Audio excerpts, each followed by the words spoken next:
여러분, 혹시 한반도의 운명이 바뀌는 순간이 다가오고 있다는 이야기를 들어보셨습니까? 역사는 반복되며 위대한 변혁의 순간마다 반드시 강력한 지도자가 등장하곤 했습니다. 그런데 2025년, 우리는 과연 어떤 변화를 맞이하게 될까요? 사명대사. 그는 단순한 승려가 아니었습니다. 나라가 가장 큰 위기에 처했을 때 누구보다 먼저 행동한 사람이었습니다. 그는 직접 군대를 조직해 싸웠고 적진 한가운데 뛰어들어 협상을 이끌었으며 무너져 가던 조선을 다시 일으켜 세운 인물이었습니다. 그런데 놀랍게도 사명대사는 생전에 한 가지 예언을 남겼습니다. 그것은 바로 400년 뒤 대한민국의 운명이 결정될 것이다 라는 말이었습니다. 그렇다면 그의 예언이 끝나는 해는 언제일까요? 바로 지금, 2025년입니다. 우연치고는 너무나도 신비로운 숫자의 일치? 그렇다면 사명대사가 말한 운명의 순간은 지금 이 대한민국에서 어떤 형태로 실현되고 있을까요? 혹시 우리가 미처 알아차리지 못한 거대한 변화가 이미 시작되고 있는 것은 아닐까요? 안녕하세요, 미스터리 탐험대입니다. 영상이 궁금하시면 먼저 구독, 좋아요를 부탁드립니다. 영상 제작에 큰 힘이 됩니다. 이번 영상에서는 사명대사의 예언을 중심으로 2025년 대한민국의 미래를 탐구해 보도록 하겠습니다. 그가 남긴 신비로운 메시지는 우리에게 무엇을 말해주고 있는 걸까요? 사명대사는 1544년 조선 중기 혼란의 시대에 태어났습니다. 그는 본래 경상도 밀양의 양반 가문 출신이었지만 어린 시절부터 크나큰 시련을 겪었습니다.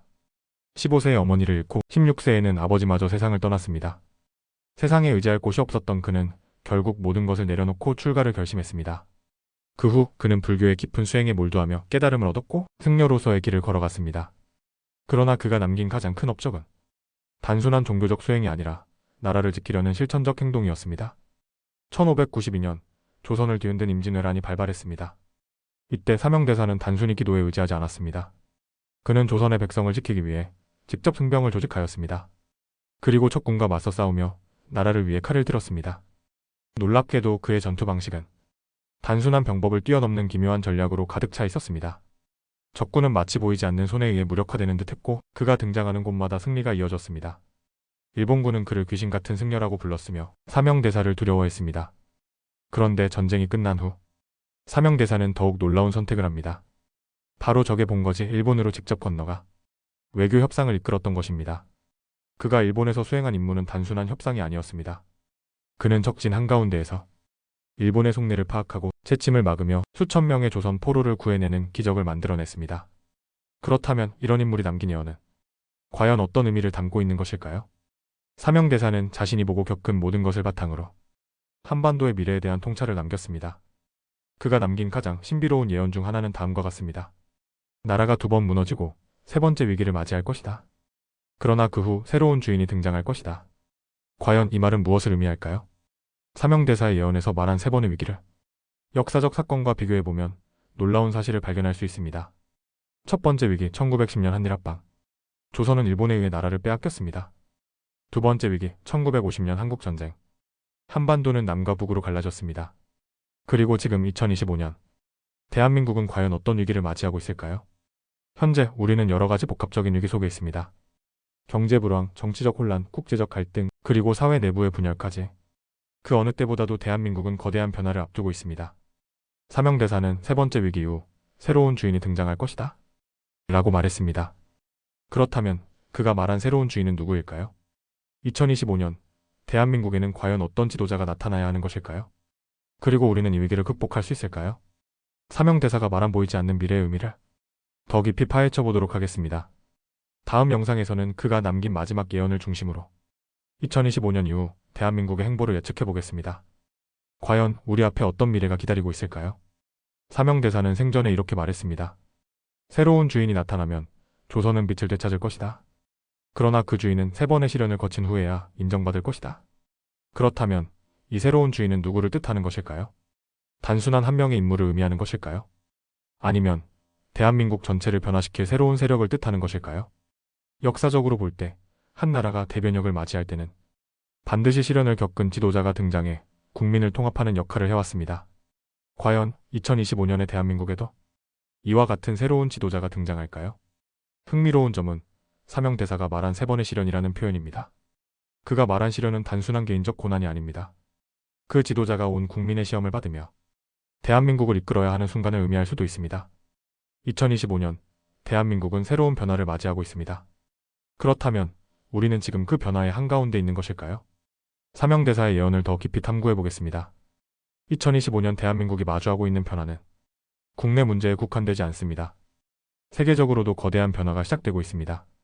강대국들의 대립이 격화되며 한반도를 둘러싼 국제 정세가 급변하고 있습니다. 사명대사는 이렇게 말했습니다. 바람이 불어오면 강한 자도 흔들릴 것이다. 그러나 바람이 지나간 후 그 땅에 뿌리를 내린 자가 남을 것이다. 지금 대한민국은 강한 바람이 몰아치는 시기를 지나고 있습니다. 경제위기, 외교적 갈등, 남북관계 변화. 이 모든 것이 우리 앞에 놓인 거대한 도전입니다. 그리고 이 시련을 견디고 살아남는다면 대한민국은 완전히 새로운 형태의 국가로 변모할지도 모릅니다. 현재 미국과 중국의 패권 경쟁 속에서 대한민국의 외교적 입지는 더욱 중요해지고 있습니다. 또한 북한과의 관계 역시 새로운 국면으로 접어들고 있습니다. 2025년 한반도의 미래는 과연 어떤 방향으로 흘러가게 될까요? 사명대사가 예언한 새로운 주인은 이 격변 속에서 모습을 드러내게 될까요? 우리는 지금 대한민국이 어떤 선택을 해야 하는지 깊이 고민해야 할 시점에 와 있습니다. 사명대사는 자신의 예언에서 이렇게 말했습니다. 400년 뒤 한반도의 운명이 다시 정해질 것이다. 그러나 그 이후의 길은 보이지 않는구나. 이 문장은 오늘날 많은 학자들에게 의문을 던지고 있습니다. 400년이 지나면 대한민국이 새로운 길을 걷게 될 것이지만 그 이후의 미래는 예측할 수 없다는 의미일까요? 어쩌면 대한민국은 2025년을 기점으로 완전히 새로운 시대를 맞이할 수도 있습니다. 하지만 그 방향이 긍정적인 변화일지 아니면 또 다른 위기의 시작일지는 아직 알 수 없습니다. 현재 대한민국이 처한 현실을 살펴보면 이 보이지 않는 미래가 무엇을 의미하는지 고민해 볼 수 있습니다. 대한민국은 세계에서 가장 빠르게 인구가 감소하는 국가 중 하나입니다. 이는 경제, 군사, 사회적 구조에 큰 변화를 가져올 것입니다. 사명대사가 예언한 새로운 주인이란 이 위기를 해결할 지도자를 의미하는 것일까요? 전 세계적으로 AI와 로봇 기술이 빠르게 발전하고 있습니다. 대한민국은 이 흐름에서 중요한 역할을 하고 있으며 AI 기술이 국가의 미래를 결정할 핵심 요소가 될 것입니다. 어쩌면 사명대사가 말한 보이지 않는 미래는 기술 혁명에 의해 완전히 다른 사회가 만들어지는 것을 뜻하는지도 모릅니다. 대한민국은 지정학적으로 매우 중요한 위치에 있습니다. 만약 한반도의 정세가 급변한다면 2025년 이후 대한민국의 운명은 지금과 완전히 달라질 수도 있습니다. 사명대사가 예언한 보이지 않는 미래는 결국 우리가 스스로 개척해야 할 길일지도 모릅니다. 우리는 앞으로의 변화를 어떻게 준비해야 할까요? 그리고 대한민국은 어떤 방향으로 나아가야 할까요? 이제 우리는 2025년을 맞이하며 그가 남긴 마지막 메시지를 다시 한번 되새겨보아야 합니다. 사명대사는 분명하게 말했습니다. 3번의 시련을 겪은 후 새로운 주인이 나타날 것이다. 그렇다면 이 새로운 주인은 누구를 의미하는 것일까요? 한 명의 강력한 지도자를 뜻하는 것일 수도 있고 아니면 대한민국 전체가 새로운 시대를 맞이하며 국민 스스로 변화를 주도하는 것을 의미하는 것일 수도 있습니다. 역사는 위기의 순간마다 국민이 직접 선택한 지도자를 통해 국가의 운명을 바꾸어 왔습니다. 2025년 대한민국은 새로운 변화를 요구하고 있습니다. 이 시점에서 우리는 중요한 질문을 던져야 합니다. 이 시대가 요구하는 지도자는 누구인가?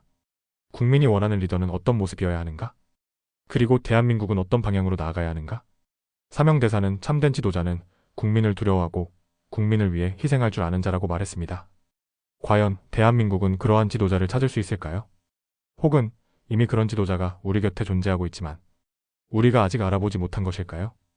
지금 우리는 대한민국이 나아갈 방향을 결정해야 하는 중요한 시점에 서 있습니다. 사명대사의 예언에서 그는 대한민국이 3번의 위기를 겪은 후 새로운 길을 가게 될 것이라고 말했습니다. 2025년 이후 대한민국은 과연 어떤 변화를 맞이할까요? 첫째, 대한민국의 경제적 변화. 대한민국은 AI, 반도체, 첨단 기술 산업의 중심지로 자리 잡고 있습니다.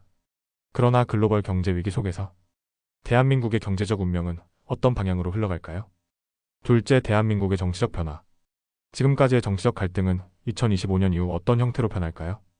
국민들은 기존 정치 체제에 대한 강한 불신을 보이고 있으며 새로운 정치 시스템과 혁신적인 리더십을 요구하고 있습니다. 셋째, 대한민국의 국제적 위상. 사명대사는 한반도의 운명은 외부가 아닌 내부에서 결정된다고 했습니다. 그렇다면 대한민국은 국제사회에서 어떤 위치를 차지하게 될까요? 강대국들의 갈등 속에서 대한민국은 어떤 선택을 해야 하는 것일까요? 2025년 이후 대한민국이 가야 할 길은 더 이상 단순한 선택의 문제가 아닙니다. 이제 우리는 새로운 시대를 준비해야 합니다. 사명대사가 남긴 마지막 예언은 다음과 같은 의미심장한 문장이었습니다. 400년 뒤 나라의 운명은 다시 정해질 것이다. 그러나 그 이후의 길은 보이지 않는구나. 이 문장이 의미하는 것은 무엇일까요? 2025년 이후 대한민국은 새로운 변화를 맞이할 것이지만 그 방향은 아직 정해지지 않았다. 우리의 선택에 따라 미래는 달라질 수 있다. 우리는 과거의 역사에서 교훈을 얻고 새로운 시대를 열어가야 한다. 사명대사는 예언을 남긴 후 승려로서의 삶으로 돌아갔습니다. 그는 마지막까지도 나라를 위한 길을 고민했습니다. 그렇다면 2025년을 살아가는 우리에게 그의 예언은 어떤 의미를 가지는 것일까요? 지금 대한민국은 변화의 기로에 서 있습니다.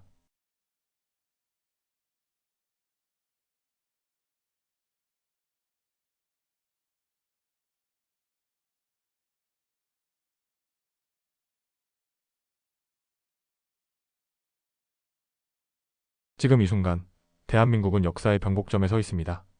그리고 이 변화를 이끌어 나갈 사람은 바로 우리 자신입니다. 이제 우리는 어떤 선택을 해야 할까요?